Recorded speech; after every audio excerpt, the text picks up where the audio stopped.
하나님을 구하는 예배자, 영광의 왕이 임하시는 삶이라는 제목을 함께 말씀을 나누고자 합니다.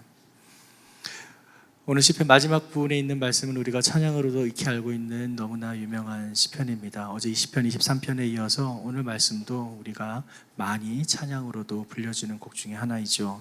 문들아 머리 들어라 하면서 우리 함께 찬양하는 곡 중에 이 찬양 가사의 배경이 되는 시편입니다.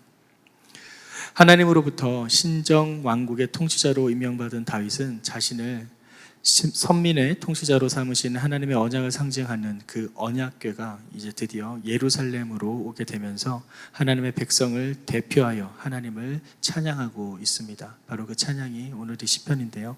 이 시편 말씀은 오늘 총 3단락으로 구분이 됩니다. 첫 번째 단락은 1절에서 2절까지의 말씀이고요. 두 번째 단락은 3절에서 6절, 그리고 마지막 세 번째 단락은 7절에서 10절입니다. 1절에서 2절까지는 하나님의 창조 역사와 주권을 찬양하고 있습니다. 그리고 두 번째 단락 3절 6절에서는 여호와께 복받는 자의 자격에 대해서 이야기를 하고 있고요. 마지막 7절에서 10절까지는 영광의 왕에 대한 찬양을 기록하고 있습니다. 먼저 첫 번째 단락 1절과 2절을 함께 살펴보겠습니다. 함께 1, 2절 말씀을 읽어볼까요? 시작. 땅과 그 안에 있는 모든 것, 세상과 그 안에 사는 모든 것들이 여호와의 것입니다. 여호와께서 바다 위에 땅에 기초를 세우셨으며 물 위에 그 터를 세우셨습니다. 먼저 1절에서 다윗은 여호와의 소유권을 강조하고 그 다음에 그 소유권이 미치는 범위를 설명하고 있습니다. 여기서 모든 것이라고, 우리말 성경은 모든 것이라고 번역을 했는데요, 개역 개적 번역에서는 충만한, 땅에 충만한이라고 번역을 했습니다. 하나님의 창조가 어떠한 결핍함이나 부족함이 없이 필요한 모든 것을 충만하게 차고 넘친다라는 것을 이야기하고 있습니다. 그리고 뒤에 나오는 이 세상과 그 안에 있는 모든 것들, 그 세상도 이 모든 세상을 가리키는 것보다 인간이 거주할 수 있는 이 땅을 의미합니다. 이 땅 가운데 우리가 거주하고 있는 그 땅에서 지금 우리가 어떻게 하나님을 찬양하는가, 그 땅을 의미하는데요, 사람의 삶과 관계되어서 하나님의 은혜의 돌보심으로 우리는 살아가고 있다라는 것을 노래하고 있습니다. 이어서 2절에서도 마찬가지인데요, 여호와께서 바다 위에 땅의 기초를 세우셨고 또 물 위에 그 터를 세우셨습니다. 당시 이교도들은 하나님이 아닌 다른 창조자들이 있다고 생각하면서 각각의 자연 사물에 신의 속성을 부여했습니다. 대표적인 것이 또 강과 바다이기도 하죠. 그들은 자연 현상에서 나타나는 두려운 현상들을 보고 저것이 인간이 할 수 없는 어떠한 신적 존재가 저렇게 일으키고 있다라고 생각한 것입니다. 즉 2절에 나오는 이 바다, 여기에도 하나님이 아닌 다른 어떤 신이 있다라고 존재한다라고 생각한 것입니다. 그리스에서도 그런 신이 있었죠. 바다의 신이라고 불렸던 포세이돈이 대표적인 예라고 할 수 있습니다. 창조물에 불과한 바다와 강을 신적 존재로 숭배했던 그들, 그러나 오직 하나님만이 만물에 대한 절대 주권을 가지고 계시다는 것을 지금 다윗은 선포하며 노래하고 있습니다. 기초를 세우셨다라고 합니다. 여기서 기초를 세우셨다라고 하는 것은 마치 건축자가 건물을 지어 나아갈 때 그 건물의 기초를 놓는 모습을 연상케 합니다. 즉 건물이 건축가의 손에 의해서 하나하나 지어져 갔듯이 이 세상도 하나님께서 손수 창조하셨다라는 것을 다시 한번 강조하고 있습니다. 다윗은 지금 1절과 2절에서 하나님의 그 창조의 역사와 그 창조의 역사가 실제 우리 인간의 살아가는 삶과 뗄래야 뗄 수 없는, 인간이 발을 딛고 살아가는 이 땅의 터전 위에서 하나님의 창조의 역사가 계속해서 지속되고 있음을 선포합니다. 왜일까요? 바로 지금 이 시편이 노래되고 있는 이유, 언약궤가 이스라엘 예루살렘으로 다시 돌아오는 그것에 대한 감사와 기쁨을 노래하면서 하나님은 단지 이스라엘에만 국한된 신이 아니라 전 세계를 창조하시고 온 땅을 다스리시는 만군의 여호와시다라는 것을 우리에게 보여주고 있는 것입니다. 이스라엘만 통치하는 하나님이 아니라 전 세계를 창조하셨고 또한 그 전 세계를 다스리고 주관하시는 진정한 창조주 하나님이시다라는 것을, 온 우주를 다스리는 유일한 하나님이심을 고백한 것입니다. 그리고 놀라운 것은 바로 그 하나님이 우리 이스라엘과 언약 관계를 맺었고 약속의 관계 속에서 우리를 인도하신다라는 사실을 우리에게 선포하고 있는 것입니다. 그러니 이 찬양하지 않을 수 없는 여호와 하나님 앞에 먼저 1, 2절을 통해 하나님의 영광을 선포하고 있습니다. 이어지는 두 번째 단락은 3절에서 6절까지의 말씀인데요.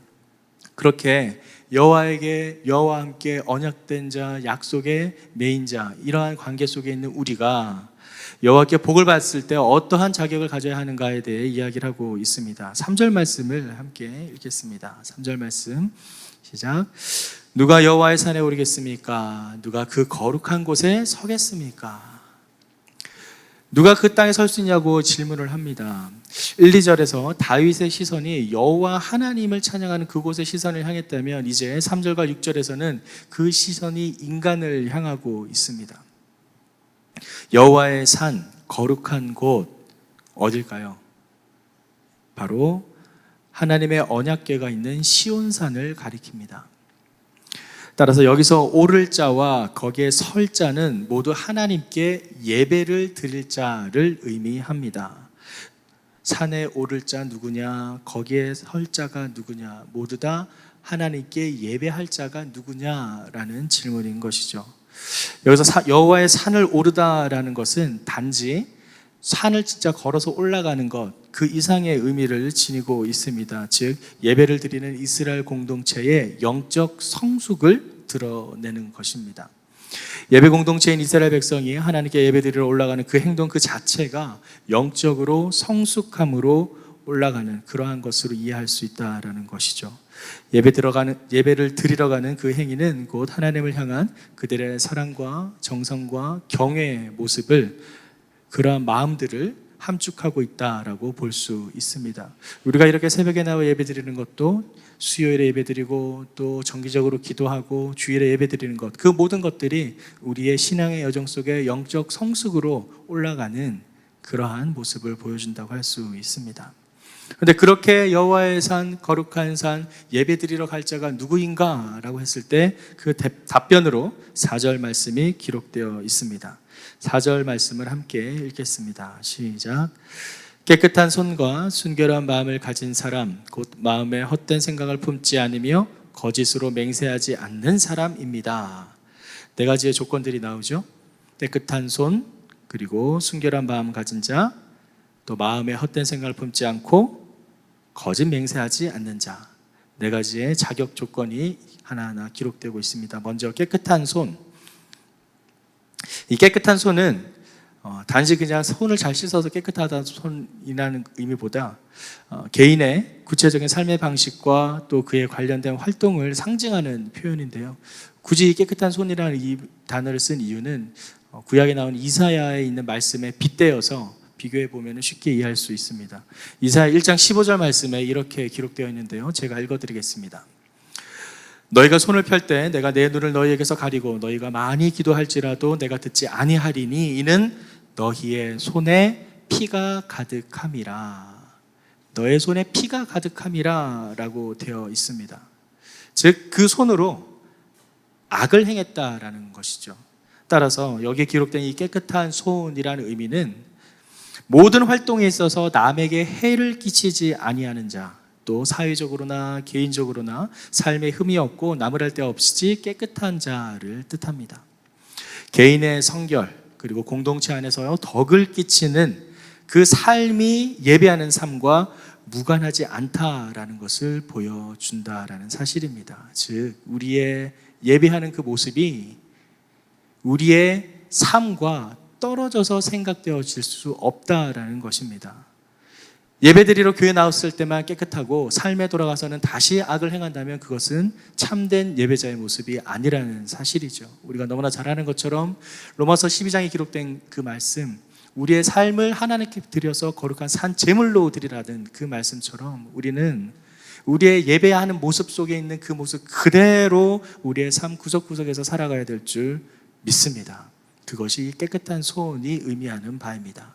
교회 나올 때만 깨끗한 것이 아니라 세상 속에서도 깨끗하게 살아가는 삶, 그것이 진정 산을 오르는 자, 예배드리러 가는 자의 삶의 모습이라 할 수 있습니다. 두 번째 자격인데요. 마음에 헛된 생각을 품지 않으며, 마음에 헛된 생각을 품지 않다. 마음이 청결하여 뜻을 허탄한 데 두지 아니하며 라고 이제 개역 개정 번역에서는 이렇게 번역되어 있습니다. 마음이 청결하여 뜻을 허탄한 데 두지 않는다. 마음을 헛되고 무가치한 일에 추구하지 않는다라는 것을 의미합니다. 여기서 이 무가치하다, 헛되다, 여기서 다윗이 가리키고자 하는 것은 우상 숭배를 의미합니다. 아까 1, 2절에서 이야기했던 것처럼 당시의 이두교도 사람들은 자연 만물이나 다른 두려워하는 자연 현상에 대해서 신적 존재의 의미를 부여했습니다. 하지만 그 모든 것들은 헛되고 무가치하고 허탄한 것들입니다. 바로 그것을 가리키면서 그러한 우상 숭배에 대한 무가치를 이야기하는 것이죠. 실로 우상은 전혀 아무런 영향력이 없습니다. 하지만 우리의 삶을 돌아보면 우리에게도 어떤 자연 만물이나 그러한 것들을 신적 존재로 여기지 않지만 우리 마음속에 이미 우상으로 자리 잡고 있는 많은 헛된 것들이 있음을 보게 됩니다. 세속적인 가치들, 세상이 추구하고자 하는 많은 권력이나 명예나 돈이나 그러한 가치들, 세속적인 가치들이 우리의 마음속에 우상으로 자리함을 봅니다. 그러한 우상을 우리 또한 섬기지 않고 버리는 것이 허탄한 마음에서 떠나는 것인 줄 믿습니다. 세 번째 자격입니다. 거짓 맹세를 하지 않는 사람. 거짓 맹세를 하지 않는 사람. 이 자는 윤리적 성결에 이어서 마음과 신앙의 성결을 이제 처음에는 윤리적 성결, 깨끗한 손, 순결한 마음 가진 사람이라고 이야기했다면 이제는 또 신앙의 성결, 헛된 마음을 품지 않는 사람, 우상 숭배하지 않는 사람, 신앙의 성결을 이야기했다면 이제 세 번째 마지막으로 언어의 성결을 이야기하고 있습니다. 거짓으로 맹세하지 않는 사람. 거짓으로 맹세하지 않는다. 당시 이스라엘 사람들은 당시 자신이 한 말에 대한 어떤 진실성을 강조하기 위해서 하나님을 끌어들였습니다. 내가 하나님의 이름으로 맹세한다. 지금 내가 이 하는 말은 진실이다 라고 하나님을 끌어들이는 거죠. 그런데 정말 참된 맹세를 할 때 끌어들이는 것도 하나님의 이름을 남용하는 것으로 십계명에서 금하고 있음에도 불구하고 심지어는 거짓 맹세를 할 때조차 그들은 하나님의 이름을 끌어들여서 자신의 진실성을 다른 사람에게 주장했다라는 겁니다. 너무나 잘못된 모습이죠. 그래서 단순히 말의 실수가 아니라 하나님을 두려워하지 않는 태도를 가리킵니다. 이 거짓으로 맹세하지 않는다라는 것은 하나님 앞에 하나님을 함부로 이용하지 아니하고 정말 진정으로 하나님을 두려워하는 자의 모습을 보여줍니다. 자신의 목적만을 생각하는 악한 의도적인 범죄가 바로 거짓 맹세하는 자라고 볼 수 있습니다. 이러한 자들은 결코 하나님의 거룩한 백성의 반열에 오르지 못한다라고 할 수 있습니다. 5절 말씀을 함께 읽겠습니다. 5절 말씀 시작. 그는 여호와께 복을 받고 구원해 주시는 하나님께 의로운 사람이라고 인정받을 것입니다. 자, 4절에서 말한 그러한 여러 가지 조건들을 다 갖춘 모두 갖춘 이에게 주시는 하나님은 하나님의 복과 은혜에 대해서 이야기를 합니다. 여호와께 복을 받고 구원해 주시는 하나님께 의로운 사람이라 인정받는다.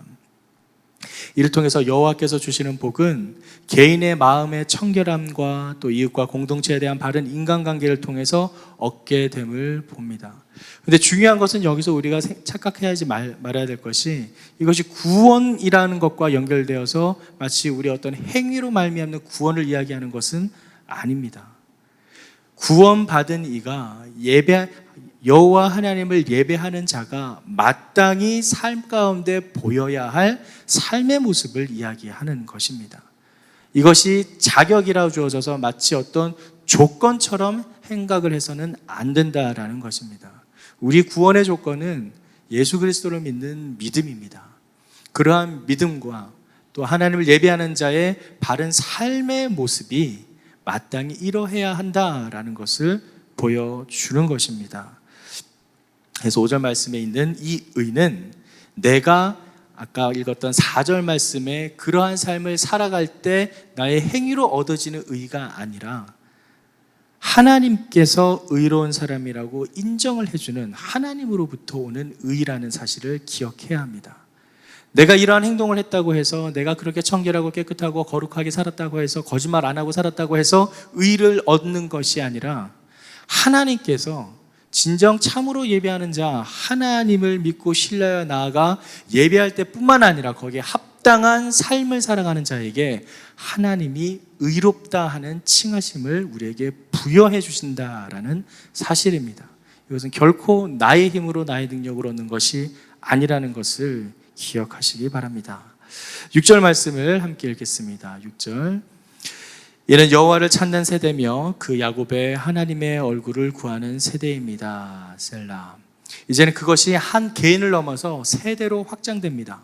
세대, 한 제너레이션을 이야기하는데요. 바로 여호와를 찾는 세대, 즉 이스라엘 백성들이 성막에 올라가는 목적은 오직 여호와 하나님을 찾고 만나기 위한 것이며, 이 여호와를 찾는 이라는 말 속에 예배자들이 성막에 올라가서 여호와 하나님께 자신들의 필요한 것을 구하기도 하고 하나님의 뜻을 묻기도 하는, 하나님을 대면하는 과정에서 일어나는 여러 가지 일들을 형상화했다라고 할 수 있습니다. 그런데 그 하나님을 찾는 것이 단지 개인에게만 머무르지 않고 이제 세대로 넘어갑니다. 즉 히브리어에서 세대로 넘어간다라는 것이죠.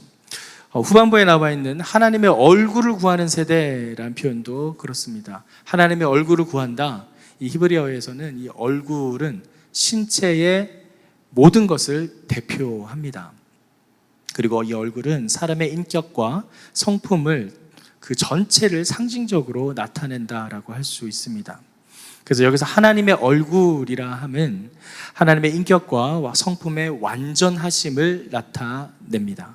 즉 하나님의 얼굴을 구하는 세대란 1차적으로는 하나님께 자비와 긍휼, 도우심을 구하는 자라는 의미를 가지고 있는데요, 동시에 또한 하나님의 성품을 알고 또 하나님과 대면하는 삶을 살아가고자 하는, 즉 하나님의 그 자비롭고 긍휼하시는 그 성품을 닮아가고자 하는 삶을 의미합니다.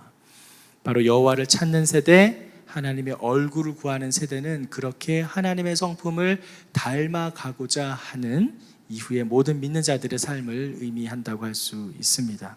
이렇게 3절과 6절을 통해서 우리는 하나님께서 찾으시는 자, 진정 하나님께 예배하는 자의 삶의 모습이 어떠해야 되는지를 깨달을 수 있습니다. 즉 예배하는 자는 하나님께 예배하는 그 순간에만 거룩한 것이 아니라 우리의 삶 전체를 들어서 하나님의 성품을 닮아가기 위해서 날마다 삶 속에 성화의 과정을 살아가야 한다라는 것을 우리에게 보여주고 있습니다. 이제 마지막 세 번째 단락입니다. 7절에서 10절까지의 말씀인데요, 여기서는 10절까지 하나님께 대한 영광의 선포가 나와 있습니다. 7절에서 10절까지의 말씀을 함께 읽겠습니다. 시작. 오 너희 문들아 고개를 들라, 너희 영원한 문들아 들리라. 영광의 왕이 들어오신다. 누가 영광의 왕이신가? 힘있고 강한 여호와, 전쟁에 강한 여호와이시다. 오 너희 문들아 머리를 들라, 오 너희 영원한 문들아 열리라. 영광의 왕께서 들어가신다. 이 영광의 왕이 누구신가? 만군의 여호와, 그분의 영광의 왕이시다. 셀라. 자, 7절부터 10절까지는 왕이 입궐하여서 영광스러운 그 왕의 자리에 앉듯이 하나님의 언약궤가 성소에 들어갈 것이니 이제 문을 열고 환영하라라는 선포를 담고 있습니다. 문들아 그랬습니다. 바로 이 문들은 성소의 문들을 가리킵니다. 언약궤가 예루살렘에 입성하는 장면을 하늘의 왕이신 하나님의 행차 앞에 그 장엄한 천상의 문들이 들리고 노래하는 장면으로 묘사한 것입니다. 그런데 그 문들을 영원한 문들아라고 이야기를 합니다. 사실 우리가 잘 아는 것처럼 모세가 있었을 당시의 성막이나 솔로몬이 지었던 그 성전은 모두 다 파괴되었습니다. 사라졌습니다.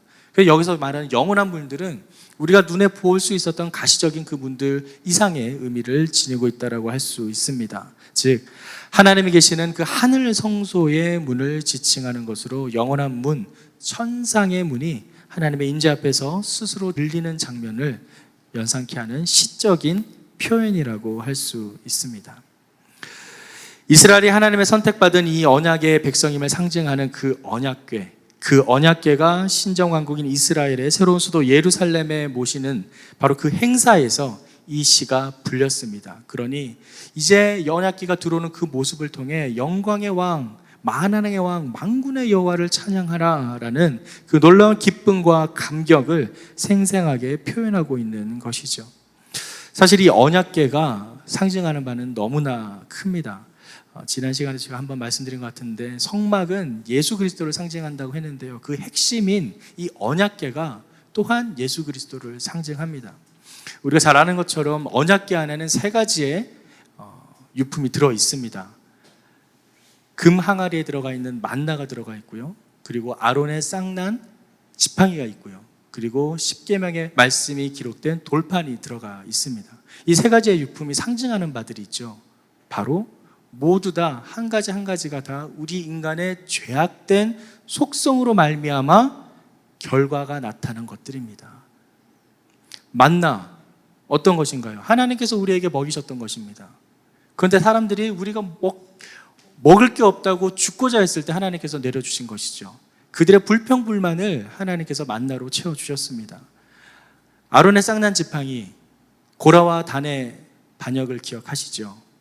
모세를 대항해서 하나님께서 너에게만 임하셨느냐, 어찌 우리가 너희들 말만 듣느냐라고 고라당이 반역을 했을 때 하나님께서 그들을 몰살시키시고 모든 지팡이, 각 지파의 지팡이를 갖고 나와서 내가 선택하는 자의 지팡이에 싹이 나게 하겠다 했던 그 장면, 그때 여호와의 주권에 반대한, 여호와의 통치함의 반란을 일으켰던 인간들의 그 결과에 나타난 것이 바로 아론의 쌍난 지팡이였습니다. 죄의 결과였습니다. 또 마지막 십계명은 어떤가요? 너무나 자명하죠. 우리의 모든 죄악된 삶에 하나님께서 이렇게 바르게 살라라는 하나님의 규율을 우리에게 가르쳐 준 말씀입니다. 이 세 가지 모두가 다 우리 인간의 죄성을, 그 인간의 죄성으로 말미암는 결과를 나타낸다라고 할 수 있습니다. 그런데 그것이 어디에 있나요? 언약궤 안에 있습니다. 언약궤 안에 있다라는 것. 그리고 그것이 뭘로 덮어지죠? 언약궤의 덮개가 바로 그 위에 천사들이 이렇게 마주보고 있는 그 자리, 그게 바로 지성소인데요. 그 지성소로 그 세 가지의 모든 죄성이 덮어졌습니다. 즉 예수 그리스도의 그 보혈의 능력으로 가려진다라는 것을 언약궤는 상징하고 있습니다. 그리고 하나님은 바로 그 지성소에서 우리를 만난다라고 하십니다. 하나님이 나타나서 어떤 형상으로 우리에게 보여지는 것이 아니라 거기서 만난다라는 겁니다. 두 천사가 이렇게 마주보고 있는 그 바로 그 자리, 세 가지의 유품을 덮고 있는 언약궤의 그 바로 위, 거기서 만난다라는 겁니다. 무슨 뜻인가? 바로 우리 인간은 예수 그리스도의 보혈의 능력으로 우리의 죄성이 덮여지지 않는 이상 결코 하나님을 만날 수 없다라는 것을 상징합니다. 즉 언약궤는 예수 그리스도를 예표한다라고 할 수 있습니다. 바로 그 언약궤가 예루살렘으로 들어옵니다. 이 얼마나 놀라운 일인가요? 드디어 우리 인간들이 하나님 앞에 가까이 갈 수 있는 그 근거가 마련된 것입니다. 예수 그리스도의 성육신, 막혔던 하나님과의 그 관계의 문이 열리는 대속의 역사가, 또 더 나아가 부활과 승천, 재림의 모든 것을 예표한다라고 할 수 있습니다. 그러니 다윗은 그와 영광을 바라보며 문들아 머리를 들어라 찬양하지 않을 수 없었던 것이죠. 창조주 하나님의 주권을 인정하고 또 하나님으로부터 복받을 자의 자격을 이야기하며 영원한 하나님, 만군의 여호와를 찬양하는 시편입니다. 사랑하는 성도 여러분, 우리가 그렇게 예수 그리스도의 은혜로 구원을 받았다면 시편 기자가 노래한 것처럼 우리의 삶 또한 예배하는 자, 예배하는 그 순간뿐만 아니라 우리의 삶 속에서도 그러한 합당한 삶을 살아가야 될 줄 믿습니다. 오늘 하루 그렇게 예배하는 자로 또 삶 가운데 합당한 거룩히 살아가는 참된 하나님의 백성으로 살아가는 우리 모든 삶이 되기를 주님의 이름으로 축원합니다.